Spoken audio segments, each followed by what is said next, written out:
अली बाबा और 40 चोर। बहुत साल पहले पर्सिया के एक शहर में एक कालीन नाम का एक व्यापारी रहता था। उसके दो बेटे थे, कासिम और अली बाबा। उसका व्यापार अच्छा चल रहा था, लेकिन कुछ समय बाद उसकी मौत हो गई। जिसके बाद बड़े बेटे कासिम, जो कि लालची व्यक्ति था, उसने सारे व्यापार पर कब्जा कर लिया और अली बाबा को घर से निकाल दिया। जिसके बाद अली बाबा और उसकी बीबी दूसरी जगह जाकर रहने लगे और गरीबी में जीवन बिताने लगे। अली बाबा जंगल से लकड़ियां काट काट कर बेचता था और अपनी बीबी और बच्चों का पालन पोषण करता था। यह सब ऐसा ही चल रहा था कि एक दिन अली बाबा जंगल में लकड़ियां काट रहा था, तो उसने 40 घुड़सवार को जंगल में से गुजरते हुए देखा। वह एक पेड़ के पीछे छिप कर यह सब देख रहा था। उसने देखा कि उन सभी घुड़सवार के पास एक एक पोटली थी और उनके पास एक एक खंजर भी था, जिससे अली बाबा समझ गया था कि यह सब चोर हैं। उन सभी को देख ही रहा था कि वह 40 चोर एक छोटी पहाड़ी के सामने जाकर रुक गए। उन चोरों के सरदार ने पहाड़ी के सामने जाकर खुल जा सिमसिम बोला, जिसके बाद पहाड़ी में से एक खुफिया दरवाज़ा खुल गया और सारे चोर अंदर चले गए और वह दरवाज़ा बंद हो गया। यह सब देखकर अली बाबा बहुत हैरान हो गया। वह उस पहाड़ को ऐसे ही कुछ समय देख रहा था कि वह खुफिया दरवाज़ा फिर खुला और उसमें से 40 चोर बाहर निकले। उनके बाहर निकलने के बाद फिर चोरों के सरदार ने कहा, बंद हो जा सिमसिम। जिसके बाद वह खुफिया दरवाज़ा बंद हो गया और वहाँ से 40 चोर चले गए। अली बाबा को बहुत जानने की इच्छा हुई कि आखिर उस दरवाजे के अंदर क्या है। वह यह जानने के लिए उस पहाड़ के पास गया और जो चोरों के सरदार ने शब्द बोले थे वही शब्द बोलने लगा, खुल जा सिमसिम। उसके बाद यह बोलने के बाद दरवाज़ा खुल गया और अली बाबा गुफा के अंदर चला गया। गुफा के अंदर अली बाबा ने जाकर देखा कि गुफा में बहुत सारे सोना, चांदी, हीरे, जवाहरात और सोने के सिक्कों रखे थे। यह सब देखकर बहुत खुश हो गया। उसको समझ आ गया था कि सभी चोर अपनी चोरी और लूट का माल उस पहाड़ी की गुफा में छुपाते हैं। उसने कुछ सोने के सिक्के एक पोटली में भरे और बंद हो जा सिमसिम बोलकर उस गुफा का दरवाज़ा बंद करके वहाँ से चले गया। उसने यह सारी बात जाकर अपनी बीवी को बताई। वह सिक्के दिखाए, जिससे उसकी बीवी बहुत खुश हो गई। अली बाबा ने अपनी बीवी को सोने के सिक्के गिनने के लिए अपने बड़े भाई कासिम के घर जाकर तराजू लाने के लिए कहा और बोला वह इसके बारे में किसी को ना बताए।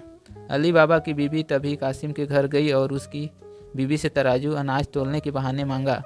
कासिम की बीवी बहुत चालाक औरत थी। उसको शक हुआ कि इन गरीबों के पास इतना अनाज कहाँ से आया। तब उसने तराजू के नीचे थोड़ा सा गोंद लगाकर उसको दे दिया। रात को अली बाबा और उसकी बीवी सोने के सिक्के तौले और सुबह वह तराजू कासिम की बीवी को लौटा दिया। कासिम की बीवी ने जब तराजू उल्टा करके देखा तो उसको एक सोने का सिक्का मिला, उसमें चिपका हुआ था।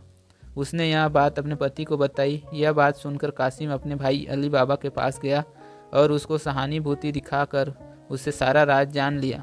अली बाबा ने उसको सारी बात बताने के साथ दरवाज़ा खोलने के लिए खुफिया शब्द खुल जा सिमसिम भी बता दिए। कासिम यह सब जानकर अपने साथ कुछ खच्चर को लेकर उसी पहाड़ी के पास चला गया।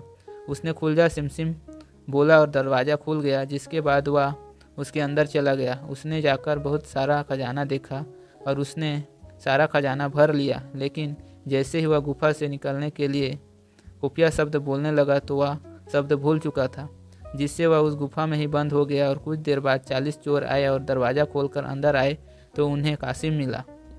उनको पता चल चुका था कि वह खजाना लेने आया है, तो उसने कासिम को मार दिया और उसकी लाश वहीं छोड़कर चले गए। जब बहुत देर तक कासिम वापस नहीं आया तो कासिम की बीवी अली बाबा के घर गई और सारी बात बताई। तब अली बाबा उसको ढूंढने के लिए गुफा के अंदर गया तो उसको कासिम की लाश मिली, जिससे वह बहुत दुखी हुआ और उसकी लाश को अपने साथ खच्चर पर लाद कर ले आया। उसने यह बात किसी और को ना पता चले, इसके लिए कासिम की मौत बीमारी से हुई है यह बहाना बनाया। कासिम की याद में कुछ समय बाद उसकी बीवी भी मर गई। जब 40 चोर गुफा में लौटे तो वहाँ पर कासिम की लाश को न देखकर यह समझ गए कि इस गुफा के बारे में किसी और को भी पता चल चुका है। उनके सरदार ने शहर में जाकर पता लगाने के लिए कहा कि जिसकी भी मौत अभी अभी हुई है उस घर का पता लगाएं। जिसके बाद एक चोर ने शहर जाकर पता किया तो उसको अली बाबा के घर के बारे में पता चला, जिससे वह उस घर के दरवाजे पर एक क्रॉस निशान बनाकर चला गया, जिससे सुबह उस घर की पहचान करके उस घर के सभी सदस्यों को मार सके। जब अली बाबा की बीवी ने अपने दरवाजे पर क्रॉस का निशान देखा तो वह समझ गई थी कि कुछ तो गड़बड़ है।